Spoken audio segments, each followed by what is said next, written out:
আসসালামু আলাইকুম ওরহমতুল্লাহি ওবারাকাতুহু। এ পর্বে আমাদের আলোচনা সূরা আহজাবের পঞ্চম রুকুর প্রথম পর্ব। আলহামদুলিল্লাহ ওয়াসসালাতু ওয়াসসালাম আলা রাসূলিল্লাহ ওয়া আলা আলিহি ওয়া সাহবিহি আজমাইন, আম্মা বাদ। আউযু বিল্লাহি মিনাশ শাইতানির রাজিম। বিসমিল্লাহির রহমানির রহিম। রব্বিশ ইশরাহ লি সাদরি ওয়া ইয়াসসির লি আমরি ওয়াহলুল উকদাতাম মিন লিসানি ইয়াফকাহু কাওলি। আয়াত ৩৫ এরশাদ হচ্ছে, আল্লাহ তাআলা বলেন,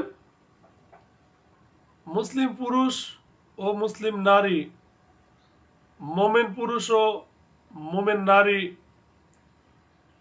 অনুগত পুরুষ ও অনুগত নারী, সত্যনিষ্ঠ পুরুষ ও সত্যনিষ্ঠ নারী, ধৈর্যশীল পুরুষ ও ধৈর্যশীল নারী, বিনয়ী পুরুষ ও বিনয়ী নারী, দানশীল পুরুষ ও দানশীল নারী, রোজা পালনকারী পুরুষ ও রোজা পালনকারী নারী, যৌনাঙ্গের সুরক্ষাকারী পুরুষ ও যৌনাঙ্গের সুরক্ষাকারী নারী, আল্লাহকে অধিক স্মরণকারী পুরুষ ও আল্লাহকে অধিক স্মরণকারী নারী,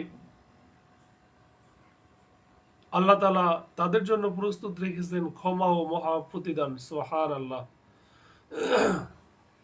তাহলে ক্ষমা এবং পুরস্কার কাদের জন্য, আল্লাহ সেটা অত্র আয়াতে বলে দিয়েছেন। আল্লাহ বলেন, ইন্নাল মুসলিমিনা, নিশ্চয়ই মুসলিম পুরুষগণ, ওয়াল মুসলিমাতি, ও মুসলমান নারীগণ, ওয়াল মুমিনিনা ওয়াল মুমিনাত, মুমিন পুরুষ ও মুমিন নারীগণ, ওয়াল কানিতিনা ওয়াল কানিতাত, অনুগত পুরুষগণ ও অনুগত নারীগণ, ওয়াস-সাদিকিনা ওয়াস-সাদিকাত, সত্যবাদী পুরুষগণ ও সত্যবাদী নারীগণ, ওয়াস-সাবিরিনা ওয়াস-সাবিরাত, ধৈর্যশীল পুরুষগণ ও ধৈর্যশীল নারীগণ, ওয়াল ওয়াল খাশিঈনা ওয়াল খাশিআত, নম্র পুরুষগণ ও নম্র নারীগণ, অল মুতাসাদ্দিকিনা ওয়াল মুতাসাদ্দিকাত, দানশীল পুরুষগণ ও দানশীল নারীগণ, ওয়াস-সাইমিনা ওয়াস-সাইমাত, সাওম অর্থাৎ রোজা পালনকারী পুরুষ ও রোজা পালনকারী নারীগণ, ওয়াল হাফিযিনা ফুরুজাহুম ওয়াল হাফিযাতি, লজ্জাস্থান হেফাজতকারী পুরুষগণ ও লজ্জাস্থান হেফাজতকারী নারীগণ।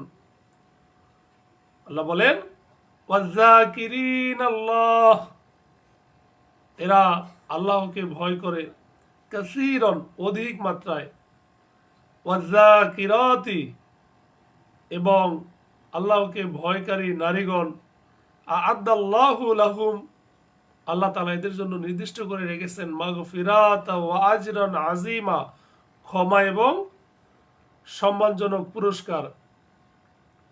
আয়াত ৩৬। আল্লাহ তাআলা ও তার রাসূল কোনো নির্দেশ দিলে কোনো পুরুষ, মোমেন পুরুষ ও মোমেন নারী উক্ত নির্দেশের ভিন্নতা করার কোনো অধিকার রাখে না। যে আল্লাহ তাআলা ও তার রাসূলকে অমান্য করে সে স্পষ্টতই সত্য পথ হতে দূরে সরে পড়ল।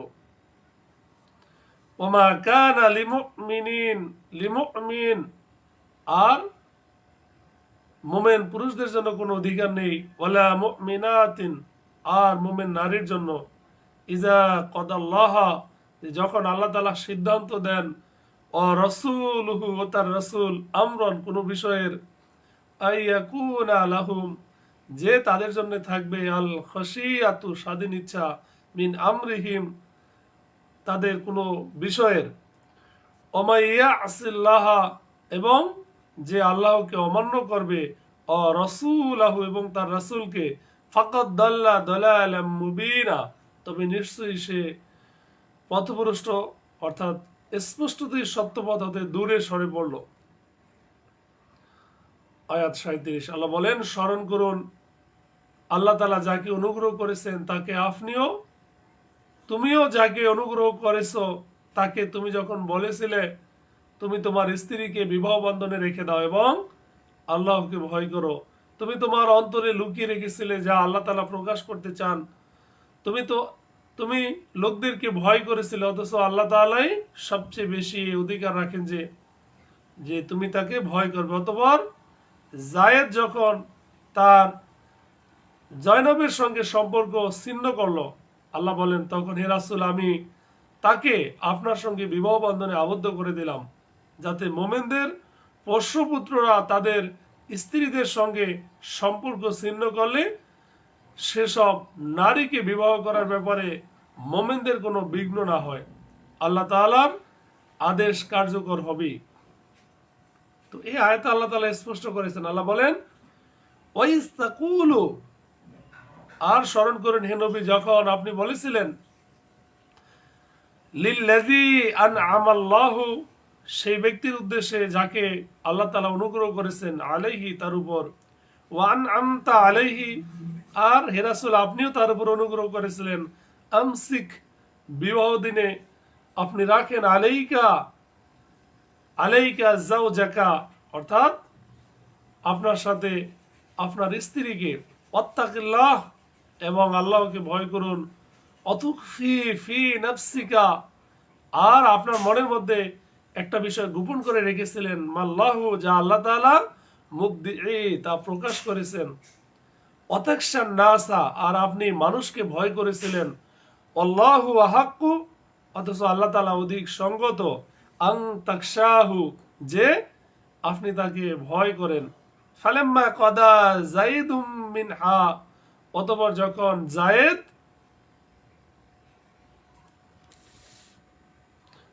যখন জায়েদ কি করলো, পূর্ণ করে দিল,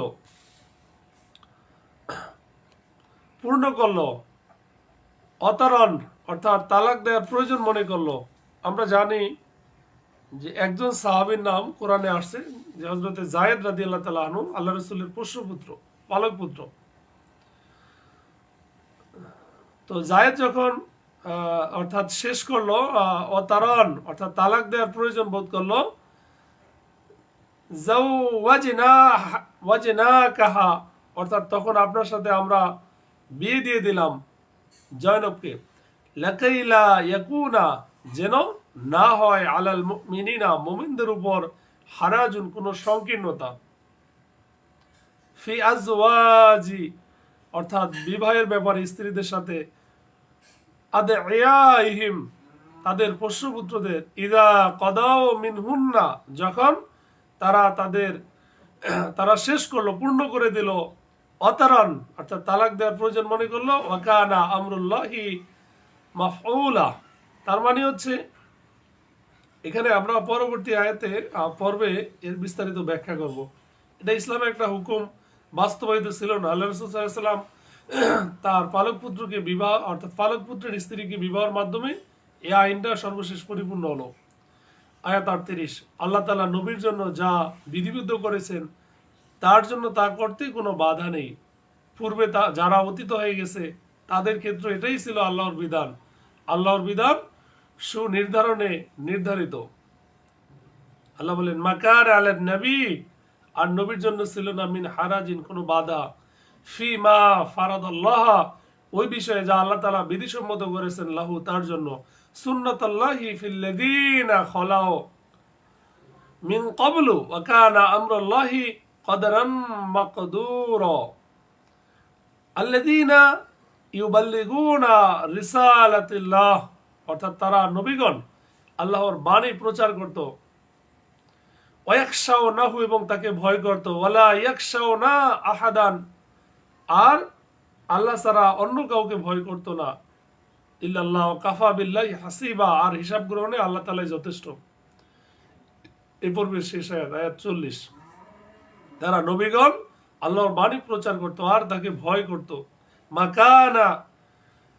মাকানা মুহাম্মাদিন আবা আহাদিম মির রিজালিকুম, আর নবী মুহাম্মদ সাল্লাল্লাহু আলাইহি সাল্লাম ছিলেন না কোনো পুরুষের পিতা, ওয়ালাকিন রাসূলুল্লাহ, কিন্তু তিনি ছিলেন আল্লাহর রাসূল। এখানে কোনো পুরুষের পিতা নন বলতে, অর্থাৎ সেই জায়েদ রাদিয়াল্লাহু তাআলা আনহুর অরুজাত, অর্থাৎ পিতা ছিলেন না, আর জায়েদ আল্লাহ রাসূলের অরুজাত সন্তান ছিল না। আল্লাহ বলেন খাতামান নবিয়িনা, আর নবী মুহাম্মদ সাল্লাল্লাহু আলাইহি সাল্লাম সর্বশেষ নবী। ওয়াকান আল্লাহু বিকুল্লি শাইইন আলিমা, আর আল্লাহ তাআলা হলেন সবকিছু সর্বজ্ঞ এবং তিনি সবকিছু জানেন। আল্লাহ তাআলা আমাদের সঠিক বুঝ দান করুক, আমিন। আসসালামু আলাইকুম ওয়া রাহমাতুল্লাহি ওয়া বারাকাতুহু।